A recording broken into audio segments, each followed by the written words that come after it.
Hello everyone, I'm trying to learn and implement cheap construction methods. On this journey, of course, new like-minded people and friends appear. The creator of this unique structure, which looks like a studio house and measures 12 meters long and almost 4 meters wide, has fully proven the idea that if you look for a cheap way to build, you'll always find one. He built his structure using a frame-based, ultra-modern, improved technology. The overall lightness made it possible to do this on a very simple column foundation. His construction budget is slightly higher than mine for house for $1,000, allowing him to use more expensive exterior finishes. Using slate with sealed seams for the roofing on a slope with a very small angle also added to the savings. Before I introduce you to him, he will quickly explain and show what this method is about. Continued. But I'll explain the main idea using this piece right here. So, we set the distance between the studs at 600 ME, and in this case, the foam board fits very tightly between the studs. Since it has a rabbet on both sides, this gap is perfectly filled with foam. So drafts are completely eliminated. It becomes quite rigid, and the temporary braces that are there now, while they're still in place, after all the spans are completely filled with Penoplex, they'll be removed. There was an opinion that Penoplex isn't rigid enough, meaning additional braces are needed. I can confidently say no, it's more than enough. When it's installed under pressure, the rigidity is extremely strong, so we don't need any additional braces. And here you can clearly see how much foam we'll have on each side. This way, the Penoplex stays secure between the studs. In this case, the main volume of building materials is very lightweight extruded polystyrene foam, Penoplex, 10 centimeters thick, which provides excellent insulation, high structural rigidity, and also immediately serves as a surface for applying coatings. That is, unlike mineral wool insulation, it can bear loads itself, and from both sides, which is very important and allows you to use this property to achieve significant savings. At the same time, you can definitely reduce construction costs significantly. As we can see, the installation of the walls is done without heavy physical labor. You just need to insert very lightweight panels between the frame posts and fill the seams with mounting foam or polyurethane adhesive foam. It's all very simple and fast. By the way, a 10 centimeter thickness of extruded polystyrene foam panels is almost equivalent in thermal performance to nearly 2 meters of brickwork or half a meter thick wooden beam walls. And that's no joke. On these surfaces, apply a base reinforcing layer with adhesive mixes for insulation materials, reinforced with alkali-resistant adhesive and plaster fiberglass mesh. Both the mixtures and the mesh are sold in all hardware stores. The base layer is just a few millimeters thick, resulting in considerable savings because only a few kilograms of mixture are required per square meter. At the same time, you get a surface on which you can immediately apply almost any finishing coating. If you drive from Homel toward the Dacia areas, you'll soon reach a typical Dacia settlement where this unique project is underway.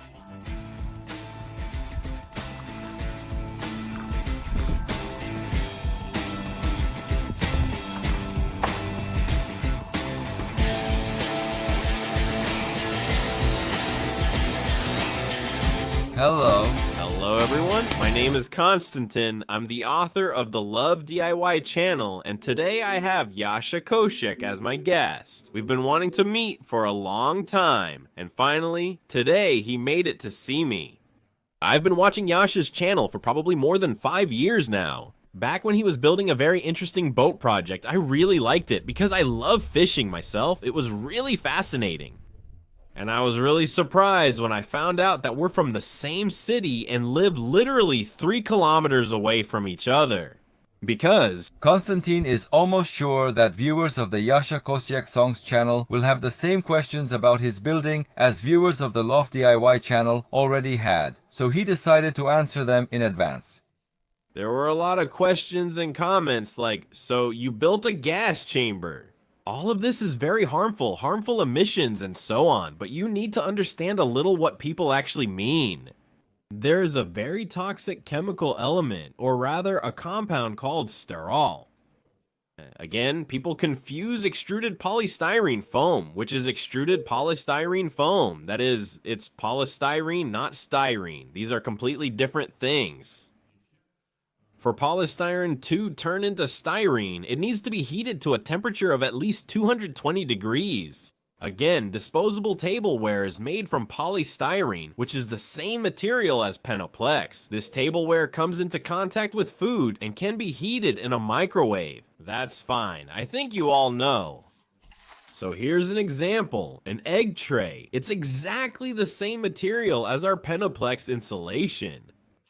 Here. So again, things like coffee cups, some lunch containers, instant noodles, all of that is made from polystyrene, which is completely safe. Again, what kind of emissions can there be if after installing our insulation, we finish it from the outside and inside, and there is absolutely no contact with the air? For emissions, it's best to consult real experts, not armchair ones.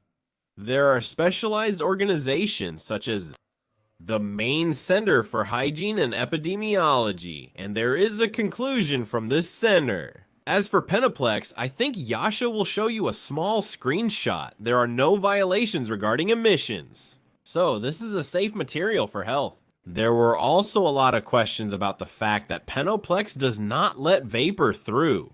As you know, if you are a bit familiar with the processes that take place in any room in any house during the winter period, that is, humid air tries to go outside, and through any gap it tries to create additional pressure to get out. And accordingly, if our Penoplex doesn't let moisture through, there were a lot of comments saying that it will go through the studs will get wet, they will rot, and naturally they will become unusable. But let me answer this question now, so we don't have to come back to it later.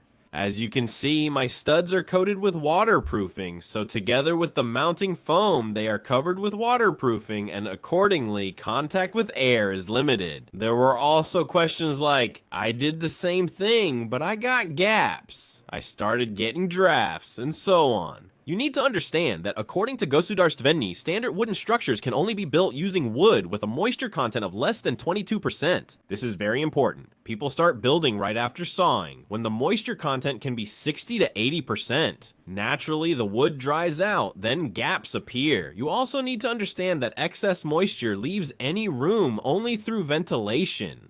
When builders tell you our house will breathe, it only means one thing. It's a leaky house. There's no such thing as a breathing house. A house should be like a thermos, so there are no drafts anywhere, so you don't feel cold air on your feet in winter, and so you don't get colds. Because of this, whether it's a basement, a chicken coop, or a multi-story building, moisture is always removed to the outside only through ventilation. The next point regarding the sound insulation of Penoplex, yes, it's a bit worse than mineral wool, but this difference is not critical at all. Research was conducted in a frame, Penoplex was installed, and mineral wool was installed the same way. All of it was covered with drywall, and the sound insulation rating for Penoplex was 37 decibels, while for mineral wool it was 43. Well, in my opinion, the difference in the ratings isn't that significant. The next point is that there were a lot of questions about the flammability of polyphenylene sulfide. Yes, the material is flammable, it belongs to G4, but again, you have to understand that wood also belongs to class G4. People have lived in wooden houses since ancient times, and all was well, especially in the scheme favored by your beloved Yasha Kosyak. Process the polyphenylene sulfide on both sides with some kind of finishing mixture, like tile adhesive. Again, he has a video on his channel where he shows how all this burns and the material still performs perfectly. Another point that often came up in the comments. As for thieves, some say that such walls can be cut open with a hacksaw or kicked through. Well guys, you understand that this is complete nonsense. Nowadays, any skilled thief can open absolutely any lock and get through the door in about 3 minutes. Why would someone break through walls if they just need to steal something? Again, no one will ever say that in this wall we have mineral wool, polyphenylene sulfide, or foam block, so once finished, you can't tell which material was used. The same can be said about any frame house when there's mineral wool in the wall, so it's absurd. If a thief wants to break in, he'll go through the door, or in the worst case, through the window to protect himself somehow. So, you need to have cameras, have insurance, have an alarm system, and then you can sleep peacefully. One of the questions was how to hang something heavy on such walls, like cabinets, a television, or something else. I'll answer, it's actually quite simple if you have a plan from the start and you know, for example, where your kitchen cabinets or television will be. Same here, yes, you can install embedded supports. Say it's 150 by 100, nailed to the studs on both sides for a reliable embedded support. We insulate above, below, and behind the support as well. And the other option is much simpler, and you can absolutely do this anywhere for the future using a mounting bracket like this. It's used almost everywhere today for mounting wall cabinets, kitchens, basically for all wall cabinets.